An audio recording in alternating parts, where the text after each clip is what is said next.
আসসালামু আলাইকুম। সুপ্রিয় ভাই বোনেরা, দেশ এবং বিদেশ থেকে যারা অপরাধ প্রকার চ্যানেল দেখেন, ফেসবুক পেজ এবং ইউটিউব চ্যানেল, শুরুতেই পেজটিতে লাইক দিয়ে ফলোয়ার হয়ে যান। আমরা আজকে সরাসরি লামিসা এবং সোহাগের মুখোমুখি হয়েছি। আপনাদের কিছু কথা এবং আপনাদেরকে শুভেচ্ছা জানাতে আমরা সরাসরি সেই লামিসা সোহাগের আহ, সোহাগকে সাথে নিয়ে আমরা আপনাদের মুখোমুখি। তো আমরা প্রথমেই শুরু করব যে সোহাগ, তো ভালোবাসা করে মানুষ জীবনে অনেক কিছু হারায়, অনেক কিছু পায়। তো এই যে যে তোমার দীর্ঘ 4 মাস জেলখানায় তোমার যে থাকতে হলো, এই বিষয় নিয়ে তোমার এখন অনুভূতিটা কেমন? আহ, যারা লাইভে রয়েছেন, আমরা আসলে ফোনে অনেকটা কল আসার কারণে মাঝে মাঝে ডিস্টার্ব হবে, এটাই স্বাভাবিক। তো জেলখানার সময়গুলো কেমন কাটছে? জেলখানার সময়গুলো আর কি, যেহেতু ও আমার পাশে ছিল, সবসময় ও আমার পাশে ছিল, বিপদে আপদে সবসময় ও আমার পাশে ছিল। জি জি। তো জেলখানার ওই সময়গুলো আমার কাছে অতটা কষ্ট মনে হয় না, যেহেতু আমার ভালোবাসার মানুষটা যার জন্য আমি জেলে গেছি সে আমার পাশে আছে। তো তার জন্য আমার জেলটা, আমি সবসময় পাচ্ছি যে আমার জেল কাটাটা সার্থক হবে, মানে আমার প্রিয় মানুষটা আমার পাশে আছে। তো তার জন্য আমার জেলখানায় অতটা কষ্ট হয় না। কষ্ট হয়। জি। তো আমরা লামিসার কাছে জানবো যে এই যে সোহাগকে ছাড়া এই যে যে জীবন যুদ্ধে দেশ বিদেশের মানুষের যে ভালো মন্দ অনেক কিছু মিলিয়ে যে আলোচনা সমালোচনা, আসলে তোমার সময়গুলা কেমন কাটছে সোহাগকে ছাড়া? আমার শখে ছাড়া সময়গুলো অনেক কষ্টে কাটছে, কিন্তু আমার একটা দীর্ঘ বিশ্বাস ছিল যে আমি ওরে ফিরে পাবো। আমার পিছনে তো অনেক মানুষ খাটছে, যেমন যেমন আতোয়ার আব্বু, আপনি, খুরশিদ আলম আঙ্কেল, তারপরে হলো আলমগীর আঙ্কেল, এরা সবাই আমার মানে মানে অনেক সাহায্য করছে, অনেক সাপোর্ট করছে। আপনাদের কারণে আমার একটা দীর্ঘ বিশ্বাস ছিল যে না, আপনারা এটা পারবেন, আপনারা আমার ওরে ফিরে এনে দিতে পারবেন। তখন থেকে আমার মনে আগে আমার মনে হয়েছিল যে আমি খরচে কোনো টাকা পয়সা লাগে নাই, আপনারা নিজের পকেটের টাকা খরচ করে এইসব করছেন। আমরা আসলে ফোনে বারবার কল আসার কারণে একটু সমস্যা হচ্ছে। আমার সাথে রয়েছে মেহেদী হাসান সোহেল, রয়েছে আতোয়ার ভাই, এবং পাশে রয়েছে দৈনিক সকালে বার্তা.com আলমগীর হোসেন ভাই। কিছুক্ষণের মধ্যে যেটা সরাসরি লাইভ আপনারা দেখতে পারবেন সেই অপরাধ প্রকাশ চ্যানেলের মতোই। তো আমরা কমেন্টস গুলো আপনি একটু দেখবেন, কমেন্টস করে দিলে সে উত্তর দেবে। তো হ্যাঁ, সময়গুলো যেমন কাটছিল। হ্যাঁ, আমার সময়গুলো প্রথম প্রথম আমার সময়গুলো অনেক কষ্টে কাটছে। মনে হয়েছে আমি ওরে কিভাবে বের করবো। আমি আমি অনেক জায়গায় অনেক করছি, চেষ্টা করছি, সব জায়গায় থেকে ব্যর্থ হয়েছি। ব্যর্থ হওয়ার পরেও মনে হয়েছে যে না, আমি যখন চেষ্টা করতেছি, আমি চেষ্টা করলে যে কোনো জিনিসই সফল হওয়া যায়। আমি চেষ্টা কখনোই রাখি নাই। আমি ব্যর্থ হয়েছি অনেকবার, ঠিক আছে, কিন্তু আমি অনেক চেষ্টা করছি। চেষ্টা করার পরে আপনাদের যখন পাশে পাইছি, তখন আমার দীর্ঘ বিশ্বাস ছিল যে আপনারা আমারে ফিরায় এনে দিতে পারবেন। কারণ আপনারা আমাকে এমন ভালোবাসা দিচ্ছেন, মেয়ের মতো করে ভালোবাসছেন। শুধু কি মেয়ের মতো করে ভালোবাসেন নাই, আমাকে বিনা খরচে, এমনকি আপনারা নিজের টাকা খরচ করে আমার পাশে দাঁড়াইছেন, আমাকে অনেক সাহায্য করছেন। এতে আমার অনেক ভালো লাগছে যে না, এরকম আমার মনে হয়েছে, আমার প্রথম প্রথম মনে হয়েছিল যে দুনিয়াতে সব মানুষই মনে হয় অনেক খারাপ। মানে আমার সাথে সবাই অনেক প্রতারণা করছে, অনেক দিছে যে আশ্বাস দিছে যে ও এরকম করতে পারবো, এরকম এরকম বলে বলে অনেক কষ্ট দিছে, আঘাত দিছে, যেগুলো বলার মতো না। কিন্তু যখন আপনাদের সাথে দেখা হলো, আপনারা আমাকে এমন এমন কথা বলছেন যেগুলো আমার শুনে মনে হয়েছে যে না, আপনারা মন থেকে এগুলো কথা বলতেছেন, এমনকি আপনারা এইসব পারবেন এই করতে। যখন দেখলাম যে আপনারা শুধু আমার পাশে না, আমাকে মেয়ের মতো করে ভালোবাসতেছেন না, আপনার নিজের টাকা খরচ করে যখন আমাকে করতেছেন, তখন আমার মনে হলো। আর আপনারা আমার বিষয় নিয়ে, যখন আপনাদের অনেক আমার বিষয় নিয়ে এই কাজ করছেন দেখে অনেকে অনেক গালিগালাজ করছে, অনেক খারাপ মন্তব্য করছে, এমনকি আপনাদের অন্য অন্য নাম্বারে কল দেওয়া বকাবকি করছে। তখনও আপনারা কারো কথা কান না দিয়ে, তা তাও আমার অনেকে বলছে যে এই নিউজ ছাড়া আর কোনো নিউজ পান না, এগুলো বলে বলে আপনাদের অনেক বকাঝকা করছে, অনেক কিছু বলছে। কারণ আপনারা আমার মানে বিষয় নিয়ে এতটা ঘাটাঘাটি করছেন, এতটা করছেন যে অন্য কোনো কাজে যান নাই, অন্য কোনো বিষয় নেই করেন নাই, মানে আমাকে বেশি অতিরিক্ত ভালোবাসার কারণে আমাকে নিয়ে আপনারা এরকম এরকম করছেন। কারণ দেখছেন যে আমার তো এই জায়গায় কোনো ভুল নাই। আপনারা তো মানে আপনাদের কাজ কি যে আপনারা একটা বিপদগ্রস্ত মানুষ, সঠিক মানুষ যে সত্যের পথে তাদের পথে কাজ করবেন। আপনারা আমার কথা মনে হয়ে এমনকি আমার কথার সাথে আপনারা কাগজপাতিতে সবকিছুতে প্রমাণ মানে পাইছেন যে না এই মেয়েটা সত্যি বলতেছে, কোনো কোনো কোনো মিথ্যা কথা বলতেছে না, এরকম আপনাদের মনে হয়েছে দেখে আপনারা আমার পাশে দাঁড়াইছেন। আমার যদি কোনো ভুল থাকতো, কোনো কিছু থাকতো, তাহলে আপনারা আমার কোনোভাবে আমার পাশে দাঁড়াইতেন না, বলতেন যে না তোমার এখানে ভুল হয়েছে, তুমি এরকম ভুল করতেছো। আপনারা আমার কোনো ভুল পান নাই, এর জন্য আপনারা আমার পাশে দাঁড়াইছেন। দাঁড়াইয়া আপনাদের মনে হয়েছে যে না এই ছেলেটা বিনা কারণে জেল খাটতেছে, এমন তো না যে ওর ধর্ষণ করছে। কারণ ওরা দুইজনকে ভালোবাসা বিয়ে করছে, বিয়ের পরে একটা স্বামী কিভাবে একটা স্ত্রীকে ধর্ষণ করে, এটা দেখে আপনাদের মনে হয়েছে এটা ছেলেটা তো এই লাইফটা নষ্ট হয়ে যাব। এমনকি এই ছেলেটা তো বিয়ে করে এরকম করছে, ওরা ভালোবাসে এরকম করছে, তাহলে একটা ছেলের জীবনকে ওরা নষ্ট, এইভাবে ভাবছেন হয়তো। এইভাবে ভাইবা আপনারা আমার পাশে দাঁড়াইছেন, সাহায্য করছেন। তো এই যে সত্যি কথা বলতে আমরা যে কয়টা প্রতিবেদন করেছি এবং সোহাগ জেলে থাকা অবস্থায় আমরা যারা গণমাধ্যম কর্মী তোমাদের পাশে থেকেছি, এটা কিন্তু আমরা সেই তোমাদের ভালোবাসার জয় করে বাবাকে হারাবো এই উদ্দেশ্য নয়।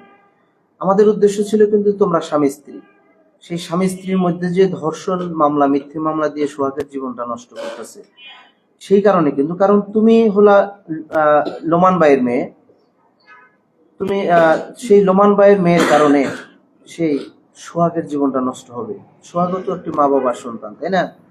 যদিও অনেক ভাই বোনেরা আপনারা বলেন যে মা বাবার এত কষ্ট করে মানুষ করলো, অথচ মা বাবাকে ছাড়া আপনারা এই করতেছেন সেই করতেছেন, এটা ঠিক নয়। এখন লামিসা যেমন তার মা বাবাকে অসম্মান করার কারণে সোহাগের জীবনটা বেঁচে গেছে, আর এই লামিসা যদি মা বাবার কথা শুনতো তাহলে কিন্তু সোহাগের জীবনটা একেবারে সর্বশান্ত হয়ে যেত।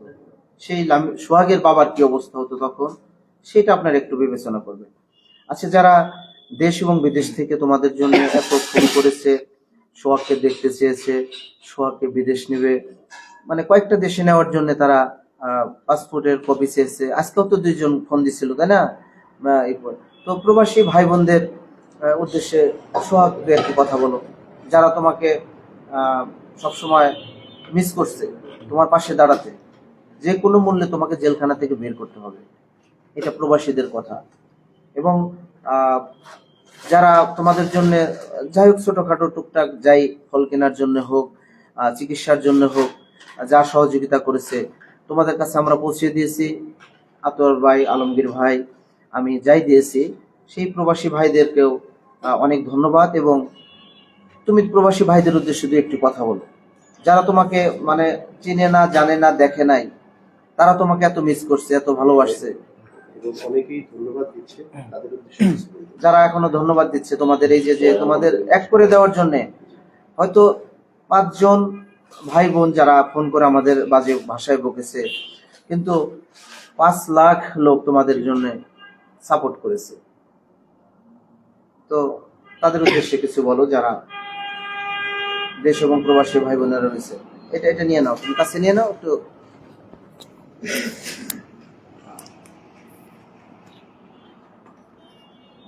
তো প্রবাসী ভাইদের জন্য অনেক ভালোবাসা, অনেক রইল যে তারা আমার সবসময় আমার সাপোর্ট দেওয়ার জন্য, যে এত কাহিনী হয়ে যাওয়ার পরেও তারা আমার সবসময় সাপোর্টে আছে। তো তাদের জন্য অনেক ভালোবাসা, অনেক দোয়া রইল, তারা জানি আরো উপরে উঠতে পারে। তো আমি তো সোহাগকে যখন জেলখানায় দেখতে গিয়েছিলাম তখনই কিন্তু বলেছিলাম যে সোহাগ দেখতে অনেক সুন্দর, লামিসা ভুল মানুষটি বেছে নেয়নি। হয়তো লামিসার বাবা সোহাগ গরিব বলে সেই দিক থেকে সোহাগকে হয়তো সিলেক্ট করতে পারেনি, কিন্তু সোহাগকে দেখতে পাচ্ছেন, সোহাগের মাশাআল্লাহ যেমন সুন্দর তেমন লম্বা। এবং তুমি লেখাপড়া কোথায় করছো? আমি করুটিয়া। করটিয়া। জি। কোথায় পড়তেছো? কোন inter first year. Inter first ইয়ারে পড়তেছো। ইন্টার ফার্স্ট ইয়ারে পড়তেছে, অবশ্যই লেখাপড়া করলে উচ্চশিক্ষায় শিক্ষিত হবে। তো সেই দোয়া আপনারা করবেন। তো আমরা লামিসা এবং সোহাগের সেই বিয়ের অনুষ্ঠানটি আপনাদের কিন্তু কিছুটা দেখিয়েছি। 10,01,00,000 কাবিন দেনমোহর সাব্যস্ত করিয়া তাদের বিবাহ বন্ধন আবদ্ধ করে দিয়েছি। কারণ এই কাজটিও যদি আমরা না করে দেই, তাহলে ওরা চুপে চুপে কিন্তু ওরা একাত্র হবে। কারণ শয়তান তো প্রকাশ্য শত্রু। আপনারা জানেন যে আল্লাহ তাআলার কাছে লোমের গোড়া দিয়ে শয়তান প্রবেশ করবে, সেই অনুমতি কিন্তু শয়তান নিয়ে ফেলেছে। তো তাই ওরা যেভাবেই ভালো থাকতে চায়, যতই দূরত্বে রাখতে চায়, সেটা আমাদের পক্ষে রাখা সম্ভব হতো না। যে কারণে তার মা বাবাকে, তার বাবাকে ফোন দিয়ে, তার আত্মীয় স্বজনকে ফোন দিয়ে অনেকবার বলার পর তারা না করেছে। আমি শুনেছি তারা আসবে না, তাদের মতো তারা যাই করুক, তারা আসবে না। তো কথা বলার পর কিন্তু তাদের বৈধ কাগজপাতি 20 বৎসর প্লাস সেই লামিসার বয়স। যদিও মা বাবার অবাধ্য অবস্থায় 20 বৎসরে কি আর 50 বৎসরে কি, এটা ঠিক নয়। কিন্তু একটি মেয়ে এবং একটি ছেলেকে আমরা যতটুকু সহযোগিতা করেছি, সেটি ওরা যাতে স্বামী স্ত্রী হিসাবে সারা জীবন কাটাতে পারে, বাবার মনের কষ্টও দূর করতে পারে, এটাও কিন্তু আমাদের প্রত্যাশা।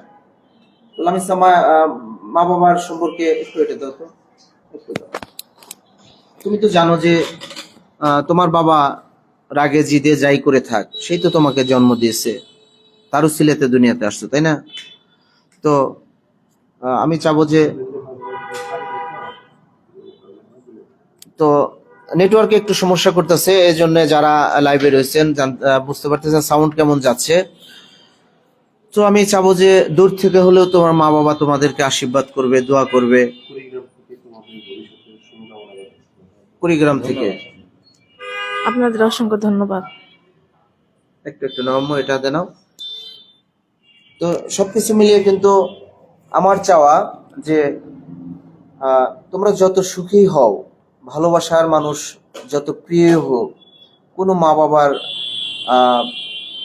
মনে কষ্ট দিয়ে এটা অন্য কেউ করুক, সেটা আমরা কখনোই চাবো না। তো মা বাবার উদ্দেশ্যে দু একটি কথা বলো। মা বাবা, আমার মা বাবার ইতালি ভাইকে ধন্যবাদ। ইতালি থেকে এক ভাই দেখতেছে, সিলেট থেকে সেলিম ভাই ধন্যবাদ। মা বাবার উদ্দেশ্যে একটা কথা বলা, মা বাবা যেন আমার জন্য দোয়া করে। আমি মনে করি আমার মা বাবা এতটাও খারাপ না, কিন্তু মানে এই বিষয়ে কিছু থার্ড ক্লাস ব্যক্তি মানে হয়েছে, ওইগুলা আমার মা বাবাকে অনেকভাবে মানে করার চেষ্টা করতেছে, তার জন্য তারা মানে এরকম করতেছে। কারণ আমি তাদের কাছে বড় হয়েছি, আমি জানি আমার মা বাবা এতটাও খারাপ না। মানে তারা এইগুলা উস্কানিমূলক করে আয়সা বলে, যখন মীমাংসার কথা বলে আমার বাবা মা আসতে চায়, তখন তারা উস্লে দেয়। আমি এটাই মনে করি, আমার বাবা মা যতটাই করুক, তারপরেও আমি মনে করি যে আমার বাবা মা আমার ভালোই চায়, আমার ভালোর জন্য করছে, ঠিক আছে।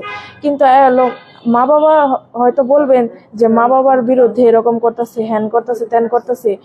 মা বাবার বিরুদ্ধে যদি করেও থাকি, তা আমি মা বাবার কথা এমন না যে মা বাবার কথা শুনি নাই, হয়তো ভুল করে ফেলছি, মানুষ মাত্রই ভুল, সন্তানই তো ভুল করবে, মা বাবা তার ভুল করবে না। কিন্তু সন্তানে ভুল করলে মা বাবার উচিত তাদের বোঝানোর দরকার। কিন্তু আমার বাবা মা কি করছে, আমাকে বুঝায় না, বোঝানো বাদ দিয়ে আমাকে অনেক অত্যাচার করছে, মারধর করছে। মারধর করলে তার সব সমাধান হয় না। আমি না হয় একটা ভুল করে ফেলছি, এটা মানা নিলে কি হইতো, তাদের মানে না, ঠিক আছে, তারপরেও তো আমাকে মানে বিচারের মাধ্যমে নিয়ে আসা করছি। আমি সুন্দরভাবে তাদের কাছে চলে গেছি। চলে যাওয়ার পরেও তাদের বাসায় ছিলাম 7 মাস থাকার পরেও কেন আমি যাকে ভালোবাসি তাকে ছাড়া দিলাম, জানি সে ভালো থাকে। তারপর আমার বাবা মা মানে আমাকে নেওয়ার পরেও আবার ওকে ধরে দিল। তাহলে যদি তারা যদি ওরেও যদি ক্ষতি করে, এমন এই দিক দিয়ে আমি কষ্ট পাইতাছি। একটা জিনিস আছে যে আমার এই জিনিসটা, ধন্যবাদ অস্ট্রেলিয়া থেকে দেখছেন। হ্যাঁ বলো। একটা জিনিস আছে যে আমার এই জিনিসটা ভালো লাগে, হয়তো আমার ওটা কেনার মতো সামর্থ্য নাই, তাই বলে যে ওই জিনিসটা কিনতে পারতাছি না বলে যে ওই জিনিসটা আমার ভালো লাগে না, ভালো লাগবে না এমন না। ওই জিনিসটা তো আমার ভালো লাগা ঠিকই থেকে যায়। এমন ও আমার ভালো লাগার মানুষ ছিল, ওর আমি ভালোবাসতাম। আমার বাবা মার কথা শুনে আমি ওরা ছাইড়া আইসা পড়ছিলাম, কিন্তু ওর ওর প্রতি তো আমার ভালোবাসা ঠিকই ছিল। কিন্তু তারা কি করছে, আমাকে বুঝানো বাদ দিয়ে আমাকে মানে মারধর করছে। মারধর করার পরেও ওরে আবার ধরাই দিছি। তাহলে আমি তাদের কথা যদি শুনেও যদি ও কষ্টে থাকে, আমিও যদি কষ্টে থাকি, তাহলে কি লাভ? তার জন্য আমি আবার চলে আসছি। আমি মনে করি না যে আমি কোনো ভুল কাজ করছি। তো যারা দেশ এবং বিদেশ থেকে দেখছেন, আসলে অনেক কথার জবাব আমরা দিতে পারি না, কারণ মা বাবার পায়ের নিচে সন্তানের বেহেশত। আমি আমার বাবার কবর পাশে সপ্তাহে 2-3 দিন যে যদি তার জন্য দোয়া এবং আল্লাহর কাছে আমার বাবার জন্য এবং মায়ের জন্য মুনাজাত না করি, তাহলে আমি যত কাজই করি আমার সেই সপ্তাহটা ভালো যায় না। আমি এরকম মা বাবা ভক্ত লোক। তো লামিসার বাবা মা কষ্ট পাচ্ছে, আপনজন কষ্ট পাচ্ছে, তো সে বিষয়ে আমরাও চিন্তা ভাবনা অনেক সময় করি। আমি কিন্তু সেই লামিসার, তুমি কি জানো যে তোমার বাবার কাছে আমি 4 বার গিয়েছি তোমাদের ব্যাপারে। আলমগীর ভাই, আতোয়ার ভাই যেমন বারবার গিয়েছে, আমিও কিন্তু পরবর্তীতে 4 বার গিয়েছি আমি তোমাদের ব্যাপারে। আমি তোমার হয়ে ক্ষমা চাইতে গেছি যে মেয়েটা ভুল করছে, আমি আর তার পক্ষ থেকে ক্ষমা চাই।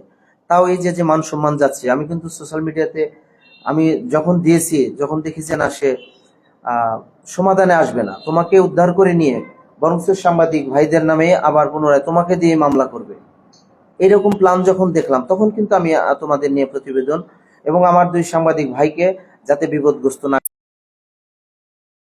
তো আসলে মোবাইলে অনেক কল আসে, যে কারণে মাঝে মাঝে নেটওয়ার্ক সমস্যা।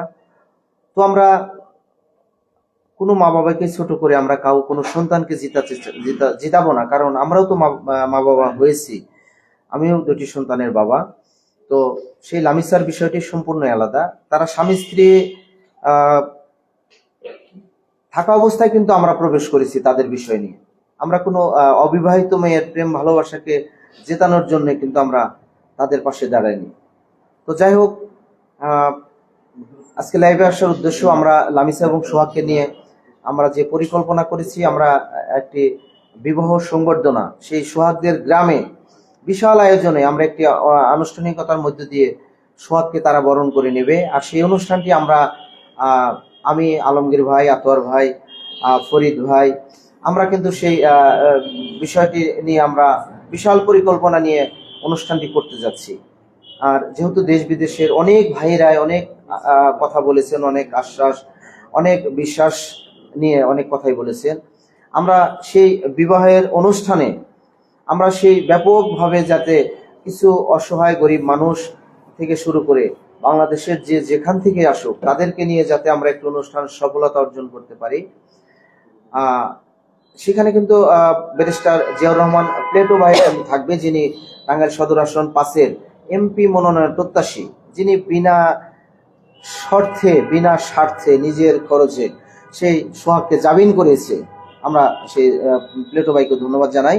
তো সেই অনুষ্ঠানে আমরা যদি আপনারা গিফট স্বরূপ কোনো সহযোগিতা করেন, আর্থিক সহযোগিতা করেন অনুষ্ঠানটি সুন্দর করতে, আমাদের চাপ কমাতে, আপনারা সহযোগিতা যদি না করেন সেটাও আপনাদের ব্যাপার, কিন্তু ফ্রিভাবে আপনাদের ওদের সামনে এসে বলার উদ্দেশ্য, যে কারণে বললাম। তো সেই ক্ষেত্রে আপনারা সরাসরি সোহাগের সাথে যোগাযোগ করে আপনারা সেই সহযোগিতা করতে পারেন, কিংবা অপরাধ প্রকার চ্যানেল, কিংবা সকালের বার্তা.com, আলমগীর ভাই কিংবা আতোয়ার ভাই, যেখানেই আপনারা সহযোগিতা করবেন ঠিক ওদের খাতেই সেটি ব্যয় হবে। তোমার নতুন সিম উঠাইছো? জি। নাম্বার মুখস্থ আছে? হ্যাঁ। বলো নাম্বারটি, বলো একটু জোরে বলো নাম্বারটি, তোমার নাম্বারটি বলো। 01623936451। আবার একটু বলো। 01623936451। যে নাম্বারটি আপনারা শুনলেন, আমরা ওইটাকে বিকাশ করা আছে, তাই না? ওর নাম্বারটি বিকাশ করা রয়েছে। আপনারা অনেকেই কিন্তু টাকা পয়সা দিতে চাইছেন, আমরা কেউ সে দায়ভার নেইনি যে না ওদের বিষয়ে আমরা টাকা নিয়ে আমরা কোনো দুর্নামের সুন্দর করে বলে দেন। ই করতে পারি না, কোনো দুর্নাম আমাদের ঘাড়ে চাপবে যে ওদের বিষয় নিয়ে আমরা কোনো ধান্দা করছি না। অপরাধ প্রকার চ্যানেল, সকালের বার্তা .com, নবচেতনা, এগুলা কিন্তু কোনো ধান্দা করার বিষয় নয়। আমরা অপরাধের বিরুদ্ধে কাজ করি, তাই আমাদের স্বচ্ছ থাকাটা প্রয়োজন। সোহাগের নাম্বার 01623936451। আবার বলে দিচ্ছি 01623936451। যারা সহযোগিতা করবেন তারা সোহাগকে ফোন দিয়ে আপনারা কথা বলবেন। আবার অনেক দুষ্ট লোক রয়েছে, আজে বাজে কথা বলার জন্য যদি নাম্বার করে দিয়ে ডিস্টার্ব করেন, তাহলে কিন্তু হয়তো নাম্বারটি ওর বন্ধ রাখতে হবে। তো এটি সোহাগের বিকাশ নাম্বার। পাশাপাশি অপরাধ প্রকার চ্যানেলের নাম্বারটি বলে দিচ্ছি 01781289261। এটিও আমার বিকাশ নাম্বার। আমার এই নাম্বারেও যদি সহযোগিতা দেন, সোহাগকে ফোন করে বলবেন যে আমি তোমার জন্য এত টাকা পাঠালাম, এই যে আমার শেষের পিনকোড নাম্বার এত, এই কথাটাও আপনারা সোহাগকে বলে দিবেন, তাহলে ভালো হবে। তো যাই হোক, লামিসা মামনি, তোমার কোনো নাম্বার আছে? না। নাই। তো যাই হোক, মেয়ে মানুষ নাম্বার দেওয়া ঠিক না। যদি ওকে মেয়ের মতো কেউ দেখেন, সোহাগের ওই নাম্বারে হয়তো ফোন করলে সোহাগ যদি নাম্বারটি মানে চার্জ থাকে কিংবা চালু থাকে ফোন, সেটা কথা বলে দিতে পারবে। তো আশা করি যে আসলে লক্ষ লক্ষ মানুষ অনেকেই কথা বলতে চায়, সেটি ওইভাবে কথা বলা সম্ভব নয়। তো সবাই ভালো থাকুন, সুস্থ থাকুন। আগামী শুক্রবার লামিসা সোহাগের বিবাহ সম্বর্ধনা অনুষ্ঠান। এটা নামদার কুমল্লি, তোমাদের এলাকা তাই না? জি। নামদার কুমল্লি বাজার এলাকায়, সেখানে আমরা সেই অনুষ্ঠানটি করব। সেখানে আপনাদের দাওয়াত রইল। আপনারা তাদের দেখতে, দোয়া করতে আপনারা আসতে পারেন। আমরা চাই ওদের স্বামী স্ত্রীর ভালোবাসা, এটি পরক্রিয়াও নয়, এটি বিয়ের আগের কোনো ভালোবাসাও নয়, অবৈধ ভালোবাসা নয়। স্বামী স্ত্রী, ওরা পূর্বে কি করেছে সেটা আমরা দেখব না। স্বামী স্ত্রীর ভালোবাসায় সেই বন্ধনটি চিরস্থায়ী হবে, ওরা সুখী হবে, ওদের ঘরে ফুটফুটে বাচ্চা আসবে, আমরা সেই বাচ্চা নিয়েও যাতে অনেক আনন্দ করতে পারি, ওদের মুখ উজ্জ্বল হবে। দেশবাসী এবং বিদেশে যারা ওদের ভালোবাসেন, সকলেই যাতে দেখতে পারে যে না, সোহাগ লামিসাকে সুখী করেছে এবং লামিসাও সোহাগকে সুখী করেছে। আমরা অন্তত 2 মাস 3 মাস পর পর ওদের নিয়ে আপনাদের সামনে আসব। তো কিছুক্ষণের মধ্যেই সেই সকালে বার্তা .com কিন্তু সরাসরি লাইভ চলবে, যেখানে ব্যারিস্টার প্লেটো ভাই থাকবে, অন্যান্য বিশেষ কিছু অতিথিও থাকবে সেখানে। ধন্যবাদ সবাইকে। কোনো কমেন্টস আছে বিশেষ? তো অনেক কমেন্টসের উত্তর আসলে দিতে পারি না, তার জন্য ক্ষমা প্রার্থী। আসলে অনেক কমেন্টস তো আসলে দেখাও সম্ভব না, অন্য কাজের জন্য এগুলা দেখা সম্ভব হয় না। তো লামিসা, সবাইকে আশা করি সালাম দিয়ে শুভেচ্ছা জানিয়ে। আসসালামু আলাইকুম, আশা করি সবাই ভালো আছেন। আপনাদের সবাইকে অসংখ্য ধন্যবাদ, আমাকে অনেক সাপোর্ট করছেন, অনেক ভালোবাসা দিচ্ছেন। রুবেল ভাই কানাডা থেকে। কানাডার রুবেল ভাই, আপনাকে অসংখ্য ধন্যবাদ। সোহাগ, কিছু বলো, আর একটু কিছু বলে শেষ দাও, যেহেতু সময় হয়ে গেছে, টাইম। সবাইকে অনেক ধন্যবাদ জানাই, সবাই আমাদের প্রতি এত ভালোবাসা দেখার জন্য, সবাই আমাদের এত সাপোর্ট করার জন্য, দেশ বিদেশ থেকে এত সাপোর্ট করার জন্য আপনাদেরকে অসংখ্য ধন্যবাদ জানাই। আসসালামু আলাইকুম। শেষ কথা হলো, ওরা যতই প্রশংসার পাত্র হোক, যতই দেশ বিদেশের ভালোবাসা পাক, একটু এটা দাও। শেষ কথা হলো, কোনো সন্তানই যেন মা বাবার ভালোবাসা থেকে বঞ্চিত না হয়। সকল সন্তানই মা বাবার ভালোবাসা নিয়ে, এবং সকল মা বাবাও সন্তানের হাসি মুখ যেন দেখতে পায়, তাদেরও সংশোধন হওয়া প্রয়োজন। কিছু মা বাবা রয়েছে যারা অন্য মানুষের কথায় সন্তানের ভবিষ্যৎ একেবারে ভাসিয়ে দেয়। সেই বিষয়টিও মাথায় রেখে সবাইকে ধন্যবাদ। আবার বলে দিচ্ছি, অপরাধ প্রকাশ চ্যানেল টাঙ্গাইল প্রেস ক্লাবের নিচতলায় রয়েছে। অপরাধ প্রকাশ টিমের সাথে রয়েছে মেহেদী হাসান সোহেল, রয়েছে মোবারক, রয়েছে শুভ, রয়েছে ইমাম, রয়েছে মারুফ, রয়েছে রিফাত, মুক্তার। সবাইকে ধন্যবাদ। আসসালামু আলাইকুম।